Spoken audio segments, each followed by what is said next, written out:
তোমার ছেলেকে হাফেজ বানাইতে তুমি মাদ্রাসায় দিছো, আর তুমি ফজরের নামাজের তাহাজ্জুদের নামাজের সময় তোমার সন্তান ছোট্ট শিশুটা উইঠা কোরআন তেলাওয়াত করবে, আর তুমি আর আমি বাসায় বসে ঘুমাবো? এটা হয়? সুতরাং আল্লাহ রাব্বুল আলামিন আমাদের বানানোর মূল উদ্দেশ্য হচ্ছে আল্লাহর ইবাদত করা। আমাদের জন্য জান্নাত জাহান্নাম আমাদের জন্য অপেক্ষমান। কোন একজন ব্যক্তি যদি কোনো আল্লাহর ঘর মসজিদ পরিষ্কার করে জিকিরের সাথে বাইতুল্লাহ পরিষ্কার করলে যেই পরিমাণ সওয়াব, এই পরিমাণ সওয়াব আল্লাহ তাআলা তার আমলনামায় দিয়ে দিবে। তো যেটা বলতেছিলাম, নেক কাজ সবার দ্বারা হয় না। আল্লাহ রাব্বুল আলামিন কোরআনে কারীমের মধ্যে বলেন, আউযু বিল্লাহি মিনাশ শাইতানির রাজীম, বিসমিল্লাহির রহমানির রহিম, وما خلقت الجن والإنس إلا ليعبدون।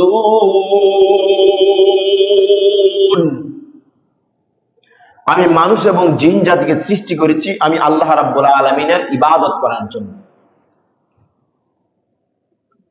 আর এই মানুষের জন্য পুরো পৃথিবীটাকে, জলে এবং স্থলে যা কিছু আছে সব কিছু আমি আল্লাহ তাআলা মানুষের উপকার করার জন্য বানিয়েছি। সুতরাং আল্লাহ রাব্বুল আলামিন আমাদের বানানোর মূল উদ্দেশ্য হচ্ছে আল্লাহর ইবাদত করা। কি করা? আল্লাহর ইবাদত করা। আমরা যখন ডিপ্রেশনে ভুগি, আমরা যখন হতাশায় ভুগি, তখন আল্লাহ তাআলার দিকে আমরা একটু দৌড়াই। আবার যখন হতাশা আমাদের থেকে পলায়ন করে, আমরাও মসজিদ থেকে আল্লাহর ইবাদত থেকে পলায়ন করি। অথচ আল্লাহ তাআলা তো চান আল্লাহ তাআলার বান্দা যখন তার ভালো অবস্থা আছে তখন সে আল্লাহ তাআলার ইবাদত করুক, আর যখন সে খারাপ অবস্থায় আছে তখন আল্লাহ তাআলার ইবাদত করুক। আল্লাহ তাআলার ইবাদত একটা হচ্ছে বাহ্যিক ইবাদত, একটা হচ্ছে অভ্যন্তরীণ ইবাদত। বাহ্যিক ইবাদত কি? নামাজ, রোজা, হজ, যাকাত। এগুলি বাহ্যিক দৃষ্টিতে মনে হয় এই লোকটা আমল করতেছে, এগুলি একটা ইবাদত। আর অভ্যন্তরীণ ইবাদত কোনটা? যেমন ধৈর্য ধারণ করা, শুকরিয়া জ্ঞাপন করা, মানুষের সাথে ভালো আচরণ করা, অহংকার মুক্ত থাকা, গীবত মুক্ত থাকা, হিংসা মুক্ত থাকা, এটাও এক ধরনের ইবাদত। ইবাদত আল্লাহ তাআলা আমাকে বানিয়েছে ইবাদত করার জন্য। অন্য কোন উদ্দেশ্য আল্লাহ তাআলার এখানে নেই মানুষ বানানো। আল্লাহ তাআলা আর কোনো ইচ্ছা নেই। বলে হুজুর এত যদি ইবাদত করি তাহলে আমার চাকরি যাবে কোথায়, আমার ব্যবসা যাবে কোথায়? হ্যাঁ, আপনার চাকরি যদি আপনি আমানতদারিতার সাথে আপনি চাকরি করেন, এটার মধ্যে আল্লাহ তাআলা ইবাদত, এটাও ইবাদত। ব্যবসা, আপনি কিভাবে ব্যবসা করবেন, ওই ব্যবসা যদি রাসূল করিম সাল্লাল্লাহু আলাইহি ওয়াসাল্লামের সুন্নাত অনুপাতে হয় সেটাও ইবাদত, সেটাও কি ইবাদত। আল্লাহ রাসূল সাল্লাল্লাহু আলাইহি ওয়াসাল্লামের সাহাবায়ে কেরামদেরকে বলছেন যে তোমরা ব্যবসা যারা করতেছো তোমরা আপাতত ব্যবসা বন্ধ রাখো। সমস্ত মানুষ ব্যবসা বন্ধ করলো। সাহাবায়ে কেরাম আগে মাসাইল জানলো ব্যবসা কিভাবে করতে হবে। এই মাসাইল জানার পর তারপর তারা আবার পুনরায় ব্যবসা আরম্ভ করলেন। অত্যাধিক প্রশংসা না করা, অত্যাধিক প্রশংসা না করা। কাস্টমার একটা পছন্দ করছে, আপনি আরেকটা পছন্দ করলেন। কাস্টমার প্রথম যে ফার্স্ট যেই কাপড়টা দেওয়া হয় এটা একটু ভালো কোয়ালিটির, যখন কাস্টমার একটু আগ বাড়িয়ে বলে যে আরেকটু ভালো দেন, তখন তার থেকে নিচের ক্লাসের একটা কাপড় দিয়ে দেওয়া হয়। এই জাতীয় প্রতারণামূলক ধোঁকামূলক ব্যবসা করা যাবে না। যদি ব্যবসা ব্যবসার মতন হয়, এই ব্যবসা আত্তাজিরুল আমিন, আমানতদার ব্যবসায়ী যারা, মান নাবিয়্যিন ওয়াস সিদ্দিকিনা ওয়াস শুহাদাই ওয়াস সালিহিন, তারা নবীদের সাথে, সাহাবায়ে কেরামদের সাথে, সালিহিন মুত্তাকিনদের সাথে হাসরের ময়দানে তারা একসাথে থাকবে। সুবহানাল্লাহ। এজন্য ইবাদত আমাদেরকে করতে হবে, ইবাদত আমাদেরকে করতে হবে। ইবাদত শুধু এক শ্রেণীর এক জায়গার মধ্যে সীমাবদ্ধ না। ইবাদত করতে হলে এক নম্বর তো আমার ইবাদত করতে হলে আমার ঈমান লাগবে। দুই নম্বর হচ্ছে আমার ফেরেশতাদের গায়েবের প্রতি বিশ্বাস করতে হবে। গায়েবের প্রতি, গায়েব কোনটা? কবরের আযাব যে হয় এটা কি দেখা যায়? এটা কি দেখা যায় না, তাহলে এটা অদৃশ্য। এই অদৃশ্যটাকে কি বলা হয়? গায়েব বলা হয়। এই কবরের আযাবকে আমার বিশ্বাস করতে হবে, ফেরেশতাদেরকে আমার বিশ্বাস করতে হবে, জান্নাত জাহান্নামকে আমার বিশ্বাস করতে হবে। বলে বিশ্বাস কেমন? বলে আমার অন্তরে প্রবল ভাবে বিশ্বাস করতে হবে। যখন কোনো জাহান্নাম বা কোনো গুনার কাজ করবো, আমার অন্তর তখন কাঁপতে থাকবে। কখনো যখন কোনো যদি আমি নেক কাজ করি, জান্নাতের পাওয়ার আনন্দে আমার অন্তর আন্দোলিত হতে থাকবে। নেক কাজ যখন করব, তখন মনের মধ্যে একটা আনন্দের ভাব, চেহারার মধ্যে উজুহু ইয়াউমাইযিন নাযিরা, নাঈমা বলা হয়েছে, মুস্তাবশিরা বলা হয়েছে। তাদের চেহারা থাকবে হাস্যোজ্জ্বল, তাদের চেহারার মধ্যে ভাসবে, তাদের চেহারার মধ্যে আনন্দ ভাসবে, চেহারার মলিনতা থাকবে না। এই চেহারার মলিনতা আমাদের থাকবে না কখন? যখন আমাদের কলবের মধ্যে আল্লাহ তাআলার ইবাদত বদ্ধমূল থাকবে। এই জন্য আমার প্রিয় ভাইরা, আমরা দুনিয়া নিয়ে পেরেশান, সন্তান নিয়ে পেরেশান, ব্যবসা নিয়ে পেরেশান, স্ত্রী নিয়ে পেরেশান, ভাই বোন নিয়ে পেরেশান, আজ পর্যন্ত নিজেকে নিয়ে নিজে পেরেশান হইলাম না। সবচেয়ে দুঃখ এবং পরিতাপের বিষয় হচ্ছে আমরা নিজেকে নিয়ে নিজে কি হইলাম না? পেরেশান হইলাম না। এই সব কিছু প্রত্যেকটা জায়গায় প্রত্যেকটা জিনিস স্টিল নাও অবস্থান থাকবে, তারা তাদের মতোই থাকবে। কিন্তু আল্লাহ তাআলার হুকুম যদি হয়, আজকের মধ্যে আমার চলে যাওয়ার যদি ডেট হয়, আজকে আমি চলে যাব আল্লাহর ডাকে সাড়া দিয়ে। সুতরাং মাথা থেকে এগুলিকে আস্তে আস্তে আস্তে আস্তে ডিলাইট করতে হবে, ব্রেন থেকে এগুলিকে বের করে দিতে হবে যে আমার কখন আল্লাহ তাআলা ডাক দিবেন। আল্লাহ তাআলা তো কালক্ষেপণ করবেন না, করবেন যে আজকে না একটু অবকাশ দিবেন, আজকে যাইও না কালকে যাও। রাসূলুল্লাহ সাল্লাল্লাহু আলাইহি সাল্লামকে কাছে আজরাইল আলাইহিস সালাতু ওয়াস সালাম জান কবজ করার জন্য অনুমতি নিতে এসেছেন। আমাদের কাছে কি আসবেন? রাসূলুল্লাহ সাল্লাল্লাহু আলাইহি সাল্লাম বলেছেন, আমি কি তাহলে আমি কতদিন থাকতে পারবো? আপনি যতদিন ইচ্ছা। নির্দিষ্ট একটা সময় তো আমার মৃত্যুবরণ করতে হবে। হ্যাঁ, তাহলে তুমি আমাকে নিয়ে নাও। আল্লাহু আকবার। তো সে কথা বলা উদ্দেশ্য নয়, আমাদের মৃত্যুবরণ করতে হবে। জাহান্নাম আমাদের সামনে, আমাদের জন্য জান্নাত, জান্নাত জাহান্নাম আমাদের জন্য অপেক্ষমান। এই জন্য আমাদেরকে ইবাদত করতে হবে। ইবাদতটা আমরা কিভাবে করব? আমি একজন অভিভাবক ঘরের মধ্যে, আমি অভিভাবক, আমার ঘরের মধ্যে কিভাবে শান্তি আনা যায় এটার ফিকির আমাকেই করতে হবে। আমার প্রিয় ভাইরা, আমরা এমন পরিশ্রম করি, এত পরিশ্রম করি সারাদিন, কিন্তু আল্লাহ তাআলার ইবাদতের কথা যখন আযান যখন দেওয়া হয়, যখন আল্লাহ তাআলার হুকুমগুলি সামনে আসে, তখন মনে হয় আমরা আমাদের মাথার উপরে এক পাহাড় চলে আসছে। পাহাড় সম কঠিন থেকে কঠিনতর হয়ে যায় আমাদের যখন আল্লাহ তাআলার ইবাদত, আল্লাহ তাআলার হুকুমগুলো যখন আমাদের সামনে আসে। প্রত্যেকটা নামাজের রূপ আল্লাহ তাআলা ডাকতে থাকেন, আপনি ইবাদত করুন, সমস্ত সমস্যার সমাধান করে দিবে কে? ওয়ামান ইয়াতাওয়াক্কাল আলাল্লাহ ফাহুয়া হাসবুহ। আর যে ব্যক্তি আল্লাহর উপর ভরসা করবে তার জন্য আল্লাহ তাআলাই যথেষ্ট হয়ে যাবে।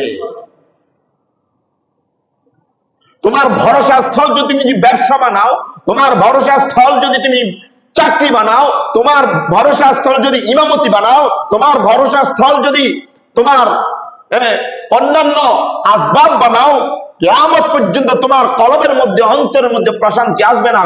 তোমার ভরসা স্থল একমাত্র শুধুমাত্র কেবলমাত্র কে? আল্লাহ।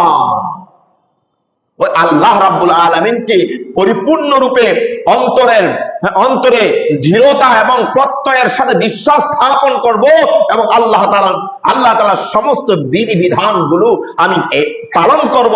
তার মধ্যেই আল্লাহ রাব্বুল আলামিন শান্তি নিহত রাখছেন। সুবহান আল্লাহ তাআলার ইবাদত যারা করেছে, আল্লাহ তাআলার ইবাদত যারা করেছে তারাই বুঝে ইবাদতের মজা কি জিনিস। আমাদের সন্তান কথা শুনে না, সন্তান কথা শুনে না, কোথায় যাই? কবিরাজের কাছে যাই, সন্তান অবাধ্য ডাক্তারের কাছে যাই। আজ পর্যন্ত এই সন্তানের ব্যাপারে আল্লাহর কাছে অভিযোগ করলাম না। ও মাওলাই কারীম, তুমি তো তোমার এক বান্দা আমার মাধ্যমে দিয়েছো, আমার সন্তান অবাধ্য হয়ে যাচ্ছে। ডাক্তারের কাছে আর কবিরাজের কাছে টাকা খরচ করার চেয়ে উঠো না, 4টার দিকে উঠো না, তাহাজ্জুদের নামাজ পড়ো না, একটু চোখের পানি পালাও না নিজের সন্তানের জন্য। নিজের সন্তান মানুষ হয় না অভিযোগ করি, অভিযোগ নয়, আমাকে আল্লাহ রাব্বুল আলামিনের হুকুমগুলো আমি পালন করতেছি কিনা, আমি কয়েক ফোঁটা চোখের পানি ফেলাইছি। ওই দিন আমার আহলিয়া, আমার সহধর্মিনী কুমিল্লা আসছিল, কুমিল্লা আসলো। তো আমি, আমার ছেলেটা আজকে প্রায় 2 মাস হিজ্জা নিছে, আলহামদুলিল্লাহ বলেন। তো আমার এশার নামাজের পরে এমনি এখানে নামাজ পড়ে গেলাম বাসায়, এমনিতেই আমার আহলিয়াকে আমি সামনে নিলাম। দেখো আমার ছেলেটার গ্রোথ অনেক কম, অনেক দুর্বল, অনেকে দেখছেন অনেক দুর্বল। সেই ছেলেটা যদি রাতে 4টা বাজে উঠে কোরআন তেলাওয়াত করতে পারে, আর তুমি মা হয়ে আর আমি তার বাপ হয়ে যদি রাতের বেলা একটু তার জন্য দোয়াও যদি না করতে পারি, তাহলে সে কোরআনে হাফেজ হবে, এটা আমাদের প্রত্যাশা। আর আমি মা এবং বাবা হইয়া ভোর রাতে আমি উঠি না, আমি ঘুমাই। কত বড় আমি আর তুমি কতটা, আমি আল্লাহর কাছে কি জবাব দেব? তোমার ছেলেকে হাফেজ বানাইতে তুমি মাদ্রাসায় দিছো, আর তুমি ফজরের নামাজের, তাহাজ্জুদের নামাজের সময় তোমার সন্তান ছোট্ট শিশুটা উইঠা কোরআন তেলাওয়াত করবে, আর তুমি আর আমি বাসায় বসে ঘুমাবো? এটা হয়? তারপর থেকে বলছি আমার ছেলে হাফেজ হওয়ার আগ পর্যন্ত চেষ্টা করব আমি আর তুমি ইনশাআল্লাহ তাহাজ্জুদের নামাজ যাতে কাজা না হয়।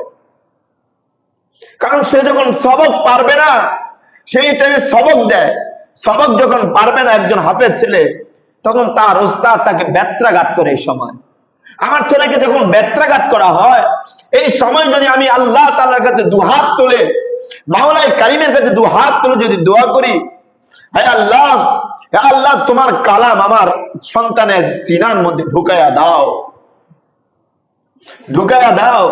তাহলে অবশ্যই আল্লাহ তাআলা, কারণ আল্লাহ তাআলার কালাম তার বান্দার সিনার মধ্যে ঢুকাবে, আমার সন্তানের যাতে কোনো কষ্ট না হয়। এই জন্য প্রিয় ভাইয়েরা, আমাদের সন্তানগুলো অনেক কষ্ট করে, এই জন্য আমরা আল্লাহর কাছে কোনো সময় চাই না, তো আমরা আল্লাহর কাছে আল্লাহর কাছে বলি না। তো আমার স্ত্রী অবাধ্য, আমি আল্লাহর কাছে বলছি, কয়দিন অভিযোগ করছি, শ্বশুর বাড়ি যে অভিযোগ করছি, অনেকবার শ্বশুর বাড়ি যে অভিযোগ করি।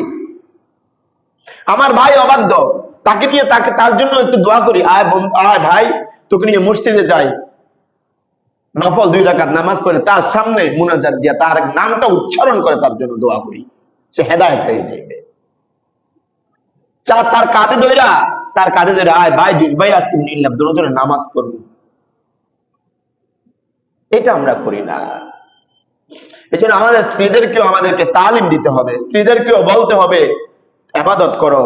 আমি যদি তোমার জন্য সারাদিন কষ্ট করতে পারি, তুমি কি আমার জন্য 2-4 রাকাত নামাজ পড়ে আমার জন্য দোয়া করতে পারো না? আমার পরিবারের জন্য দোয়া করতে পারো না? আমার সন্তানের জন্য দোয়া করতে পারো না?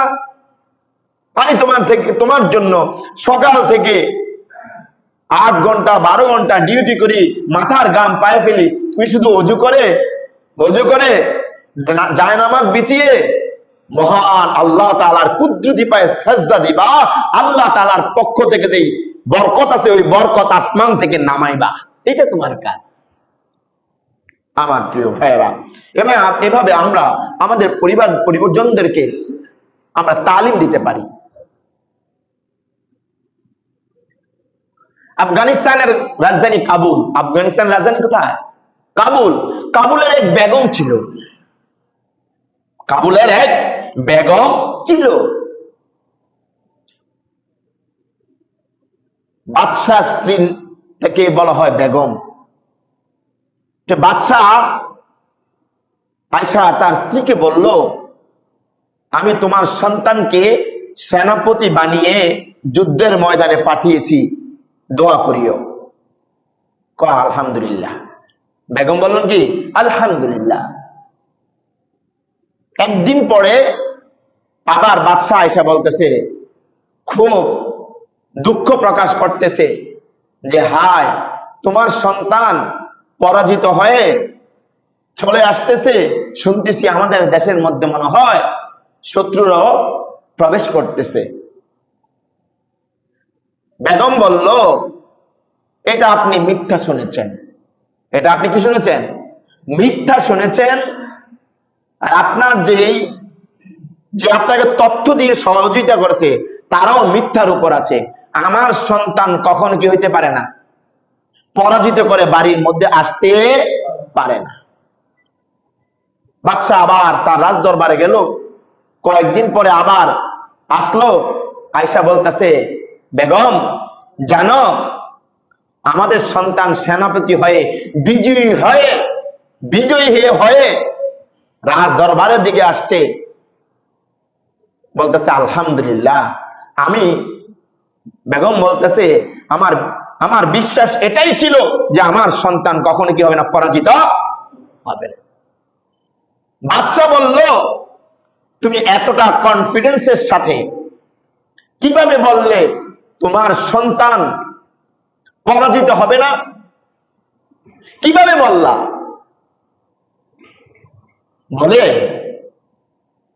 যে আমার একটা গোপন কথা আছে, যেটা আমি কারো কাছে কি করি নাই, প্রকাশ করি নাই।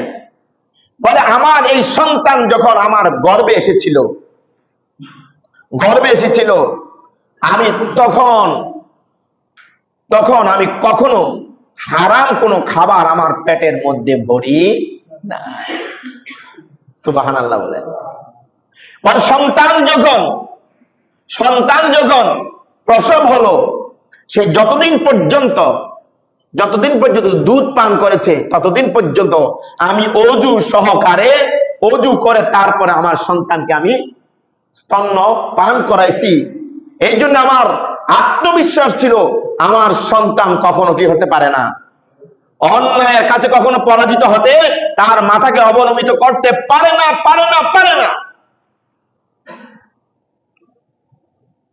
দেখুন, আমরা আমাদের ঘরে স্ত্রী আছে, আমরা তাদেরকে কি খাওয়াচ্ছি, কি পড়াচ্ছি, এটা আমি নিজেই জানি, আপনি নিজেই জানেন। আর এই স্ত্রী হচ্ছে একটা গাছ। স্ত্রী মানে কি? এটা গাছ, এটা থেকে ফল বাইর হবে। আপনি যেরকম চাষ করবেন, যেরকম আপনি বীজ বপন করবেন, ঠিক সেরকমই কি হবে, ফল বের হবে। এর জন্য আমাদের স্ত্রীদেরকে আমাদেরকে কি করতে হবে? তাদেরকে তালিম দিতে হবে, তাদেরকে বুঝাতে হবে। ওই সময় যেরকম নেককার স্ত্রী ছিল এখন নাই। এখন আমরা যখন বিবাহ করতে যাই, আমরা কি দেখে বিবাহ করি? বাহ্যিক দৃষ্টিতে সৌন্দর্য দেখে আমরা বিবাহ করি। বিবাহের আগে তো এক গোলক ধাঁধায় পড়ে যায় আমার যুবক ভাইয়েরা।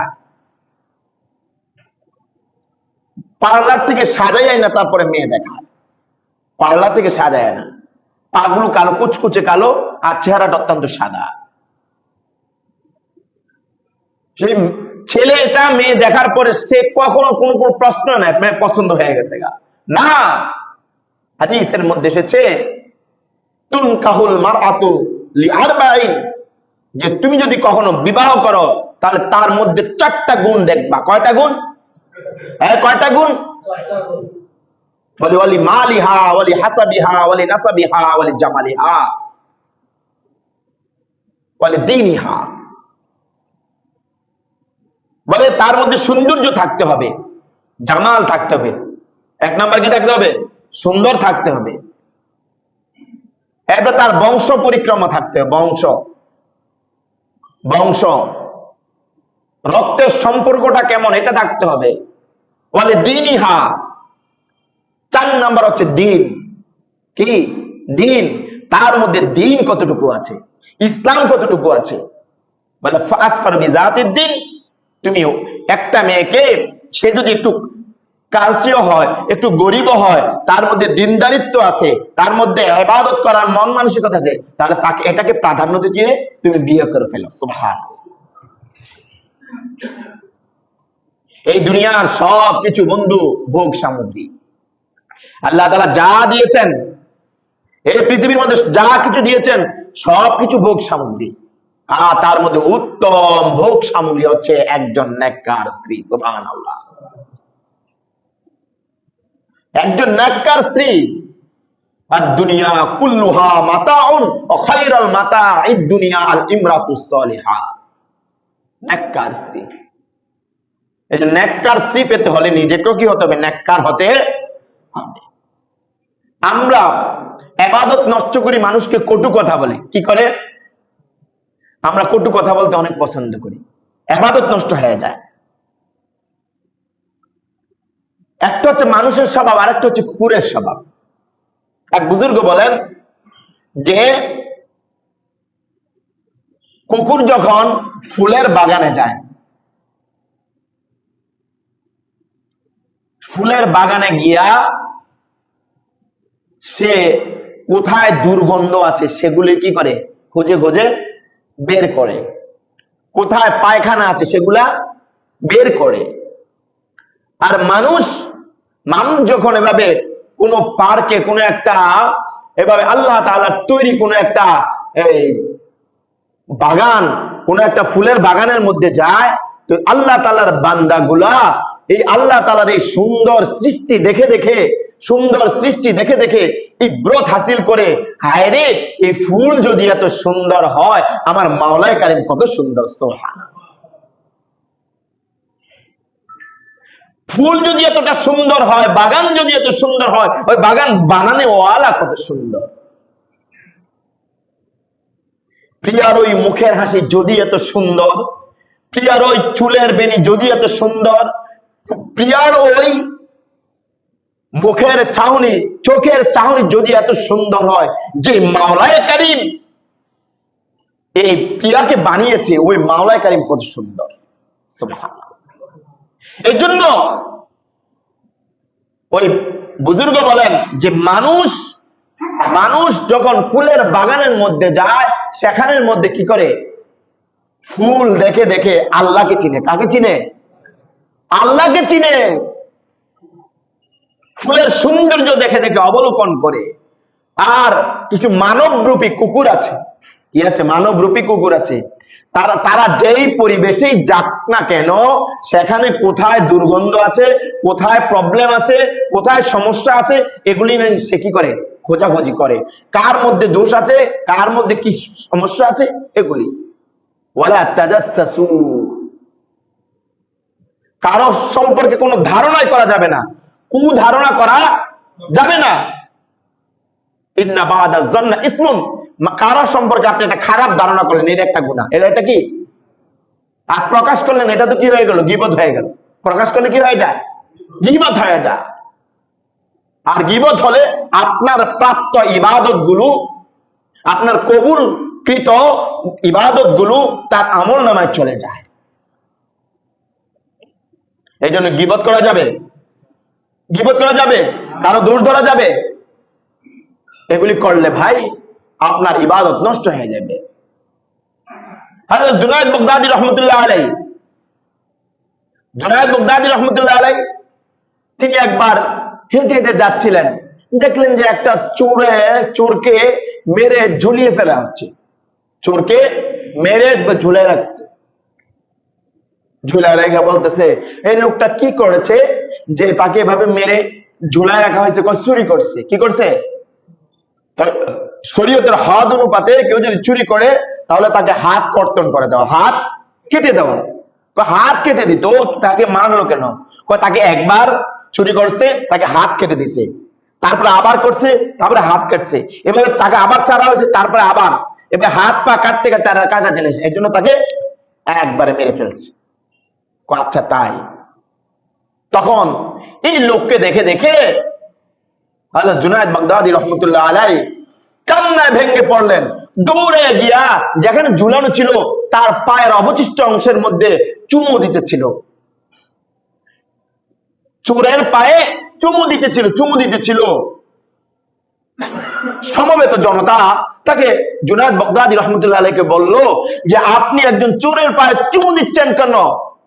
বলে, আরে চুমু দিচ্ছি তো এই জন্যই, আমি জুনায়েদ বাগদাদীর যে আমি এত আল্লাহওয়ালা ইবাদত করার পর কোন ইবাদতের মধ্যে এতটা ধারাবাহিকতা ছিল না। কি ছিল না? ধারাবাহিক ভাবে ইবাদত করতে পারে নাই। এই যে চোর, এই চোরের ধারাবাহিক ভাবে চুরি করেছে, এটার মধ্যে ধারাবাহিকতা আছে। এই জন্য তার থেকে ঘৃণা নেয় নাই, তার থেকে একটা শিক্ষা নিয়েছে যে ধারাবাহিক ভাবে কোনো একটা কাজ করলে তাহলে আল্লাহ, আমি যদি ধারাবাহিক ভাবে, সে তো তার চুরির অভ্যাসটা সে কি করে নাই? পরিত্যাগ করে নাই। আমি তো মাঝে মাঝে তাহাজ্জুদ করি, মাঝে মাঝে ছুটে যায়, মাঝে মাঝে ইবাদত করি, মাঝে মাঝে নামাজ পড়ি, নামাজ মাঝে মাঝে ছুটে যায়। আমাদের মধ্যে এই অভ্যাস নাই? আছে। এই জন্য কোরআনে কারীমের মধ্যে বলেছে, ইন্নাল্লাযীনা ক্বালু রাব্বুনাল্লাহ সুম্মা ইসতাকামু ফালা খাউফুন আলাইহিম ওয়ালা হুম ইয়াহজানুন। নিশ্চয় ইন্নাল্লাযীনা ক্বালু রাব্বুনাল্লাহ, নিশ্চয় আমার যেই বান্দা বলে আমার রব একমাত্র আল্লাহ, সুম্মা ইসতাকামু, তার উপর কেউ যদি অটল অবিচল থাকে, অটল অবিচল থাকতে হবে। আল ইস্তিকামাতু খায়রুম মিন আলফি কারামাতিন। ইস্তিকামাতের সাথে, ধারাবাহিকতার সাথে, অটল অবিচলতার সাথে কোন ইবাদত হাজার হাজার কারামতের চেয়ে আরো উত্তম। সুবহানাল্লাহ। আর কেউ যদি ধারাবাহিক ভাবে কোন ইবাদতের মধ্যে লাইগা যায়, আল্লাহ তাআলা বলেন ফালা খাউফুন আলাইহিম, তার দুনিয়ার মধ্যে কারোকে কোনো ভয় থাকবে না, কোনো পেরেশানি থাকবে না, ওয়ালা হুম ইয়াহজানুন, আই ফিল আখিরাহ, পরকালেও তার কোনো চিন্তা আর পেরেশানি থাকবে না। সুবহানাল্লাহ। আল্লাহ রাব্বুল আলামিন আমাদেরকে ইস্তিকামাতের সাথে, অটল এবং অবিচলতার সাথে ইবাদত করার তৌফিক দান করুন। সবাই বলুন আমিন।